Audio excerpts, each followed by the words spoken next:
mais uma edição do nosso podcast Civilizando e eu quero agradecer a presença das doutoras, tá? Sejam muito bem-vindas e eu quero agradecer também ao pessoal de casa que estão nos assistindo. Boas-vindas. Hoje vamos estabelecer alguns pontos e tirarmos algumas dúvidas acerca dos contratos de fiança e temos uma presença especial. Bruna, seja muito bem-vinda. Seja muito bem-vinda, meninas. Obrigada. Então, vamos iniciar o papo com as doutoras e eu já começo com a primeira pergunta. Bom, o que seria um contrato de fiança? O contrato de fiança, também conhecido como caução fidejussória, trata-se de um contrato no qual a pessoa, o fiador, garante satisfazer ao credor uma obrigação assumida pela pessoa devedora, caso essa não venha a cumpri-la.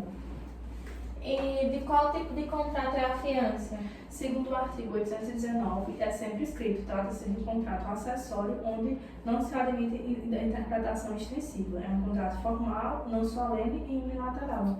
Ele é unilateral, pois só gera obrigação para um dos lados, no caso do fiador, certo? Certo.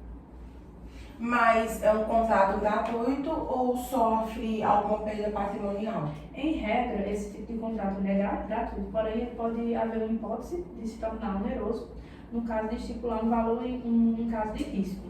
É um contrato acessório que não existe um principal. Mas a fiança cobra os juros da dívida? A fiança não só abrange o pagamento da coisa, mas também dos seus juros e encargos, segundo o artigo 822. Além disso, o fiador tem o direito aos juros e do desembolso em razão da tanca estipulada na obrigação principal. Se não houver uma tanca convencionada, terá o direito aos juros legais da multa. E o que acontece com o fiador depois que ele paga a dívida ao credor? O fiador que pagar a dívida de forma integral se subrogará nos direitos do credor. Com isso, o devedor também responderá ao fiador por perdas e danos que este vier a pagar, o que ele vier a sofrer em razão da fiança. No caso, o fiador ele assumirá o papel de credor da relação após ele cumprir com a obrigação. A fiança tem que ser exatamente o valor total da dívida? É permitido que a fiança seja um valor menor que o da obrigação principal. Porém, se vier a exceder o valor da dívida ao chegar a ser mais oneroso, esta não valerá até o limite da obrigação afiançada. Certo. Então é permitido o valor a ser inferior que o da obrigação até excedê-la? Sim. Mas pode chegar a ser A obrigação principal, então, o contrato de fiança também virá a ser nulo, exceto se der proveniente da incapacidade pessoal do devedor. Além disso, também é nula se for feito um contrato mútuo a menores de idade. Então, no caso, é verdade para menores de 18 anos. Isso.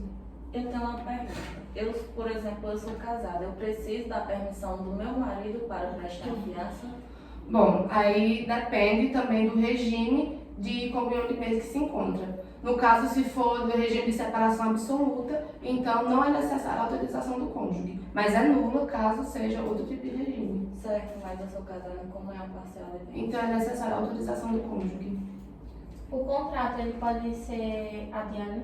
Sim, o contrato ele pode vir a ser prorrogado e com isso também será prorrogada a fiança. Mas, no caso, o fiador, neste caso, ele pode vir a exonerar-se da obrigação, porém, ele tem que garantir a fiança por 120 dias, nesse caso. E ele tem que garantir a fiança nesse prazo e tem que notificar a sua saída. E também, se o contrato for por prazo indeterminado, o fiador ele também pode exonerar-se da obrigação, porém tem que garantir por 60 dias após a notificação da sua saída. Então fica esclarecido que ambos os casos o fiador pode exonerar. Eu vi no artigo 820 do Código Civil que a fiança ela pode ser estipulada entre o credor e o fiador, não precisa do consentimento do devedor. Mas eu, como credora, seria obrigada a aceitar o fiador? Então, como você disse, não é necessário o consenso do devedor e a fiança pode ser feita independente da vontade dele. Porém, o fiador ele vai pagar a dívida e vai resguardar o direito de cobrar posteriormente do devedor. E você, como credora, não é obrigada a aceitar o fiador se ele não se tratar de uma pessoa idônea, ou seja, uma pessoa competente e confiável, ou se o fiador não reside no local onde será feito o contrato de fiança, ou se ele não tiver patrimônio suficiente. Certo, então eu posso aceitar o fiador se ele se enquadrar nesses requisitos. Exatamente. E se o fiador não tiver um patrimônio suficiente a ser alcançado? Bom, se ele for insolvente, então o credor pode exigir que ele seja trocado ou substituído por outro fiador.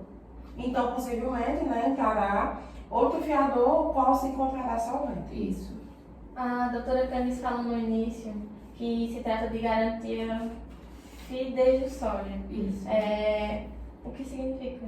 A garantia fidejussória é uma garantia pessoal, ou seja, a pessoa vai garantir o pagamento da dívida. A pessoa, no caso, fiador da ação. Exatamente. Eu estou com a dúvida entre ser avalista e fiador. Qual seria a diferença entre o aval e a fiança? Já que o aval, ele existe uma autonomia nas relações jurídicas, cada devedor possui suas próprias obrigações, além disso, são autônomas e independentes. Perfeito. A fiança é um contrato acessório, onde existe um benefício de ordem, que é o direito que o fiador tem de exigir que primeiramente sejam executados os bens do devedor. E o que acontece na alegação do benefício de ordem? O fiador demandado ao pagamento da dívida tem o direito de exigir que primeiramente sejam executados os bens do devedor, devendo o fiador indicar os bens disponíveis à penhora do devedor. Isso pode acontecer até a contestação. Além disso, o fiador ele não pode utilizar esse benefício de ordem se ele se obrigou a isto solidariamente ou se o devedor for insolvente. Então, nesse caso, se ele se obrigou solidariamente, então terá que cumprir mesmo que o devedor for insolvente, né, ou falido. Como é a solidariedade entre mais de um fiador? Se mais de um fiador se prestar fiança, então haverá a fiança solidária, exceto se eles pactuarem anteriormente o benefício da divisão. Se caso a fiança ela venha a ser solidária, cada fiador responderá proporcionalmente ao valor que deve ser pago. Certo. E para finalizar nossas perguntas, é necessário escritura pública? Como a fiança se trata de um contrato não solene, nos contratos não solenes não há exigência de escritura pública. Porém, no artigo 819 do Código Civil, ali vem citando que a fiança ela deve ser feita de forma... Ótimo, doutoras. Eu acredito que foram sanadas todas as dúvidas acerca do conteúdo. E para finalizar, gostaria de acrescentar mais alguma coisa? Eu gostaria de acrescentar sobre a extinção do contrato de fiança. O contrato de fiança ele vai se extinguir com o cumprimento da obrigação principal, que também pode ser por meio de compensação, doação, confusão. Ou seja, o débito principal acabou, se a obrigação foi cumprida, o contrato principal ele acaba. Consequentemente, o contrato de fiança também acaba por ser apenas um contrato acessório. A fiança também vai se extinguir com a morte do fiador, mas em caso que se o fiador morrer e o devedor não cumprir com a sua obrigação, a dívida será cobrida com os bens deixados pelo fiador. Caso o fiador não deixe patrimônio, os seus herdeiros eles não têm obrigação nenhuma de quitar a dívida com o credor. Nesse caso, o credor ficará no prejuízo. Se o devedor morrer, a fiança continua, porque o contrato de fiança ele tem caráter personalismo em relação ao fiador. A fiança ela também pode se extinguir pelos atos praticados pelo credor. Em outras palavras, é o credor querendo dificultar a vida do fiador depois dele ter arcado com a obrigação do devedor. Também tem a concessão de monatórias ao devedor sem o fiador saber. É tipo o devedor junto com o credor aumentar o prazo do contrato. Exemplo, o contrato iria acabar em abril e ele passe a acabar em novembro sem o consentimento do credor. O credor sem o consentimento do fiador. O fiador não é obrigado a aceitar esse aumento de prazo. Também temos a extinção por aceitação em pagamento da dívida, da ação em pagamento feita pelo devedor, ainda que depois venha a perda do objeto por evicção, ou seja, a entrega de objeto diferente do combinado. Exemplo, um devedor deve ao credor R$2.000 e eles se combinaram de, em vez de dar os R$2.000, o devedor dá uma TV.